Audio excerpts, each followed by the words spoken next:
Hai gengs. Dunia pertanian dan peternakan terus berkembang dengan inovasi-inovasi yang menakjubkan.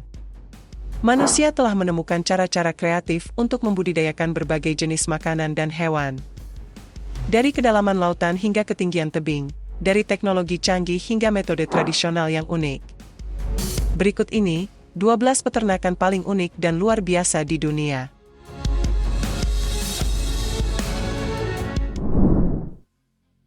Peternakan kerang. Salah satu makanan seafood favorit banyak orang adalah kerang, namun banyak yang belum tahu bagaimana kerang diternak. Di beberapa negara, kerang diternak dengan cara yang terbilang unik.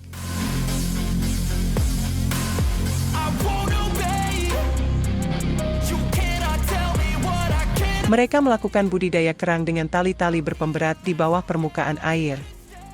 Tali-tali ini berfungsi sebagai tempat bagi kerang-kerang untuk menempel dan tumbuh. Setiap 2 bulan sekali, tali-tali tersebut diangkat ke permukaan untuk dibersihkan.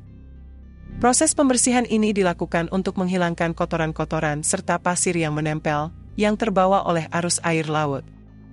Setelah dibersihkan, tali-tali tersebut kembali diturunkan ke dalam air untuk melanjutkan proses budidaya. Kerang-kerang ini dirawat dan dibesarkan selama 1 tahun lamanya.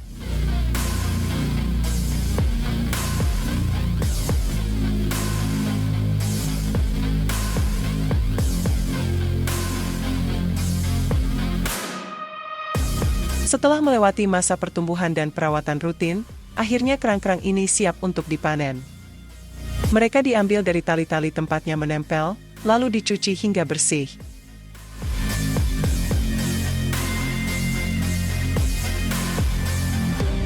Setelah proses pemanenan dan pencucian selesai, kerang-kerang segar ini langsung dikirim ke restoran-restoran untuk diolah menjadi berbagai hidangan lezat.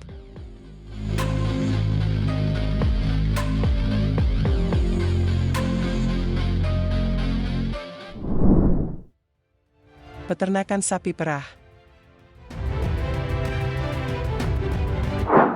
Salah satu peternakan yang paling populer adalah peternakan sapi perah, namun tak banyak orang yang tahu bagaimana proses unik di dalamnya.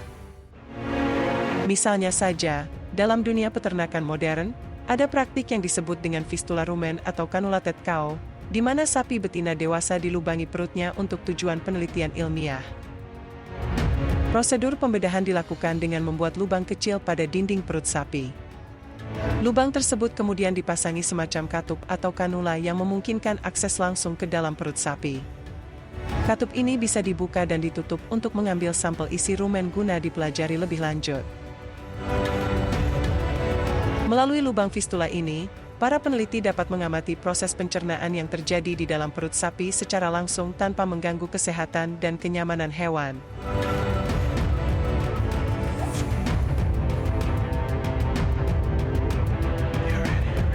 Selain itu, ada pula proses pertolongan sapi yang cukup unik, di mana perut sapi ditusuk jarum dan kemudian dibakar. Kondisi ini terjadi ketika sapi mengalami akumulasi gas yang berlebihan, sehingga menyebabkan perut sapi membengkak dan menimbulkan rasa sakit serta kesulitan bernapas. Dalam situasi ini, peternak terpaksa melakukan tindakan invasif dengan menusuk dinding perut sapi menggunakan jarum atau alat khusus yang disebut trokar. Penusukan dilakukan pada bagian kiri atas perut sapi, di mana rumen berada. Setelah jarum ditusukkan, gas yang terperangkap dalam rumen akan keluar melalui jarum.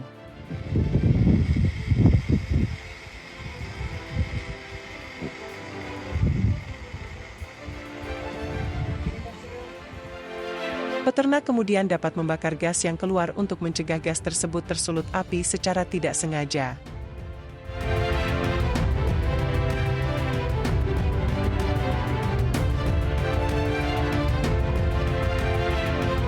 Tak hanya itu, di beberapa peternakan sapi perah modern, terdapat sistem yang disebut dengan rotary milking parlor atau karusel pemerahan susu. Sistem ini dirancang untuk efisiensi dan kecepatan dalam proses pemerahan susu sapi dalam skala besar. Dalam sistem karusel ini, sapi-sapi perah berdiri di atas platform berbentuk lingkaran yang berputar perlahan. Selama platform berputar, petugas pemerahan atau mesin pemerahan otomatis akan memasang alat pemerahan pada sapi. Proses pemerahan berlangsung secara kontinu selama platform terus bergerak. Keuntungan dari sistem karusel ini adalah efisiensi waktu dan tenaga kerja. Proses pemerahan dapat berlangsung secara terus-menerus tanpa jeda.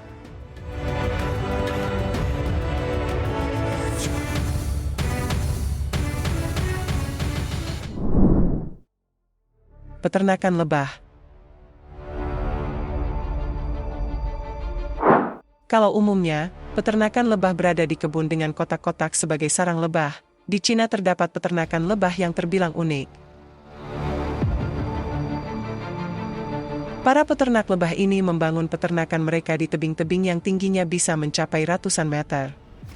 Peternak harus memanjat tebing menggunakan tali dan peralatan keamanan untuk mencapai sarang lebah.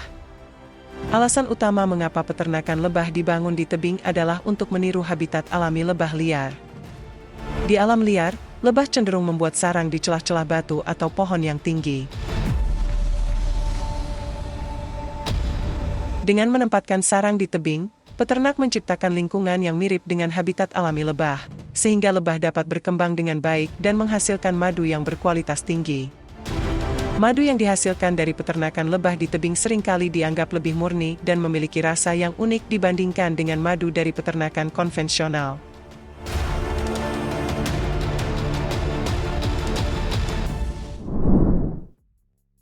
Perkebunan bawah laut.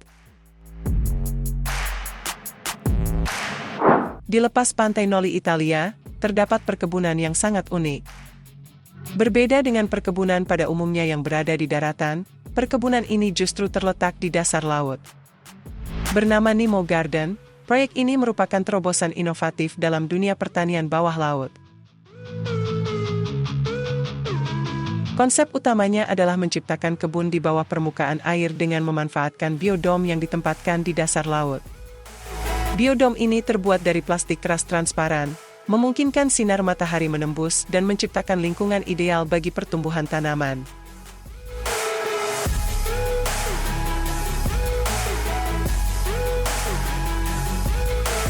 Di dalam struktur unik ini, terdapat rak-rak yang ditanami berbagai jenis sayuran seperti selada, bayam, arugula, dan berbagai jenis herbal. Keuntungan utama dari perkebunan bawah laut ini adalah kemampuannya menyediakan kondisi pertumbuhan yang terkendali. Tanaman terlindung dari hama dan pengaruh cuaca ekstrim, memungkinkan budidaya yang lebih efisien dan berkelanjutan.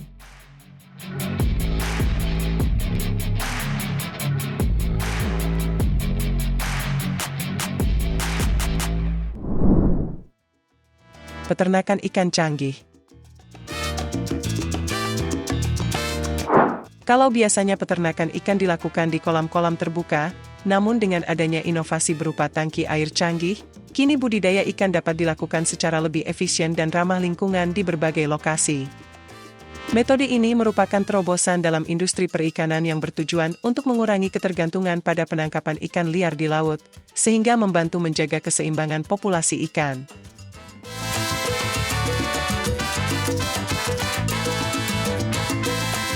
Hanya dalam hitungan bulan, peternakan modern ini mampu menghasilkan panen ikan mencapai lebih dari 10 ton.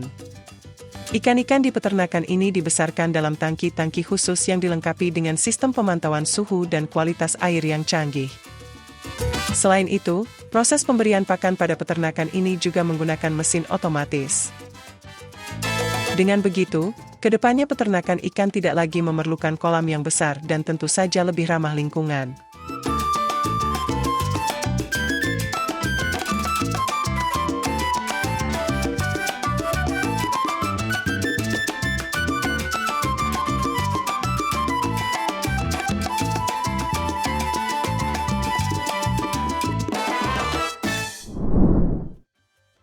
Peternakan katak.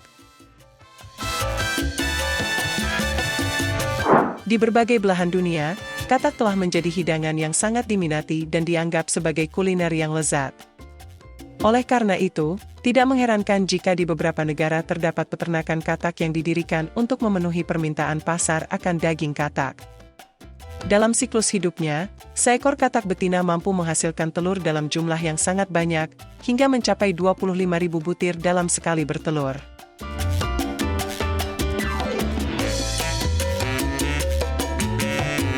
Setelah telur-telur ini menetas, peternak katak harus memindahkan berudu-berudu tersebut ke dalam wadah terpisah untuk dirawat dengan baik.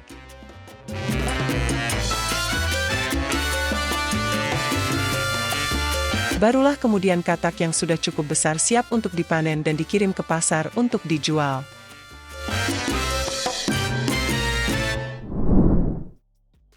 Peternakan siput. Meskipun sebagian orang menganggap siput sebagai binatang yang menjijikkan, di beberapa negara, siput justru menjadi hidangan yang lezat. Tidak hanya dagingnya, telur siput pun dikenal sebagai makanan berkelas dengan julukan kaviar putih. Sebuah peternakan siput bahkan memproduksi kaviar putih dari telur siput yang dapat dimakan. Di peternakan ini, siput hidup dalam kondisi yang baik, jauh dari polusi kota dan zona industri. Peternak juga menciptakan lingkungan yang ideal bagi siput dengan menyediakan tanaman yang disukai oleh siput.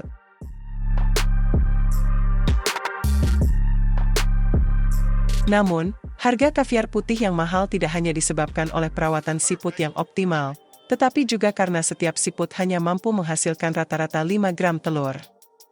Proses memanen telur siput yang hanya berukuran 3 mm per butirnya juga tidak mudah.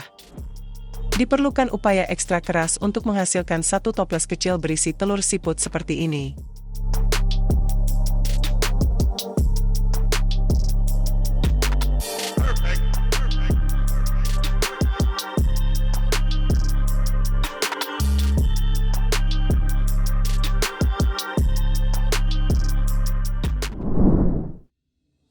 Perkebunan bunga. Belanda mendapat julukan negara tulip bukan tanpa sebab. Negara ini merupakan produsen dan eksportir bunga tulip terbesar di dunia.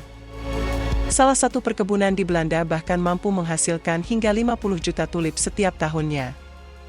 Budidaya tulip dimulai dengan pengumpulan umbi tua yang digali, dikeringkan, dan dibersihkan. Umbi-umbi ini kemudian disimpan pada suhu tertentu selama beberapa minggu sebelum ditanam.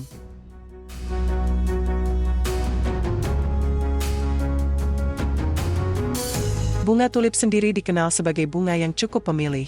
Mereka tidak akan tumbuh optimal di tanah bekas tanaman lain dan tidak dapat ditanam di tempat yang sama lebih dari 5 tahun.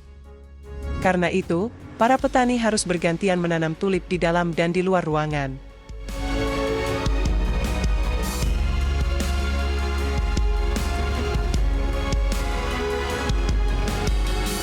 Setelah dipanen, bunga-bunga tulip diproses di pabrik modern untuk selanjutnya diekspor ke berbagai negara di seluruh dunia.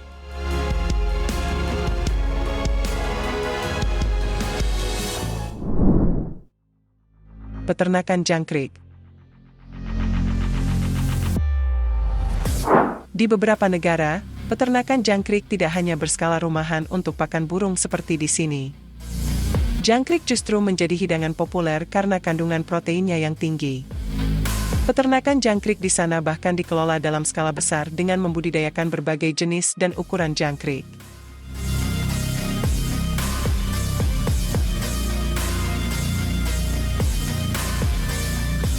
Setelah siap panen, jangkrik-jangkrik ini dikirimkan dalam keadaan hidup menggunakan tabung khusus serangga untuk menjaga kualitasnya. Barulah jangkrik siap dikirim ke berbagai negara untuk berbagai kebutuhan, seperti pakan hewan ternak, pakan ikan, hingga dijadikan makanan.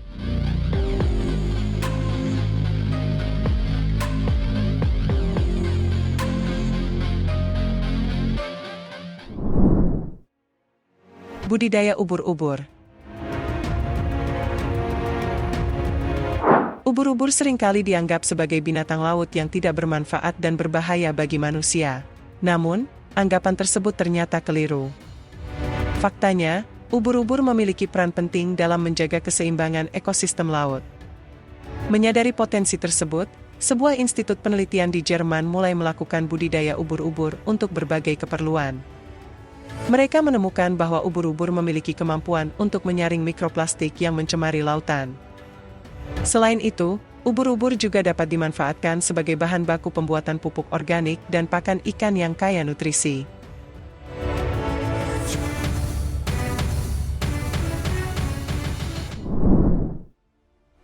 Peternakan belut. Belut merupakan hidangan yang cukup digemari di beberapa negara, terutama di Jepang. Karena itu, tak heran jika banyak peternakan di sana yang membudidayakan belut dalam skala besar untuk memenuhi permintaan pasar. Proses budidaya belut dimulai dengan mengumpulkan benih belut dari alam. Benih-benih ini kemudian dipelihara dalam tangki khusus dengan suhu air yang telah diatur sesuai kebutuhan belut. Sirkulasi air juga menjadi faktor penting untuk menjaga kualitas air dan memastikan belut dapat tumbuh dengan optimal. Namun, membudidayakan belut bukanlah hal yang mudah. Peternak harus menggunakan pakan khusus karena belut umumnya tidak menyukai pakan buatan. Setelah belut mencapai ukuran dewasa, barulah mereka siap untuk dikirim ke pasaran. Permintaan belut secara global cukup tinggi. Sebagai contoh, Amerika Serikat saja mengimpor hingga 5.000 ton belut setiap tahunnya. Hal ini menunjukkan potensi ekonomi yang besar dalam industri peternakan belut.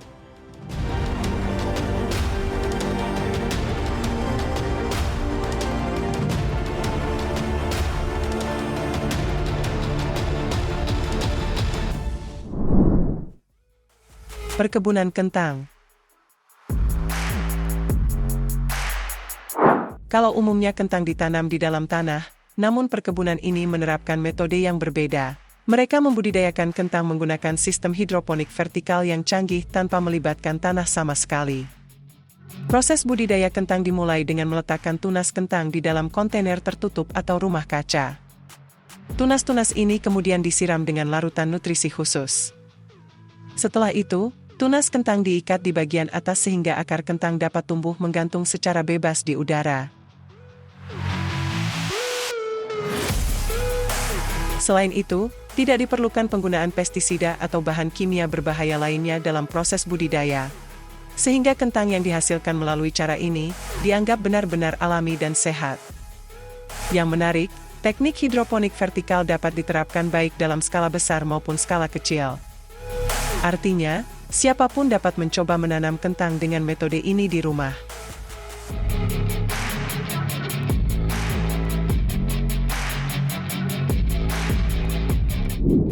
Nah itu tadi, 12 peternakan dan perkebunan paling unik dan luar biasa di dunia.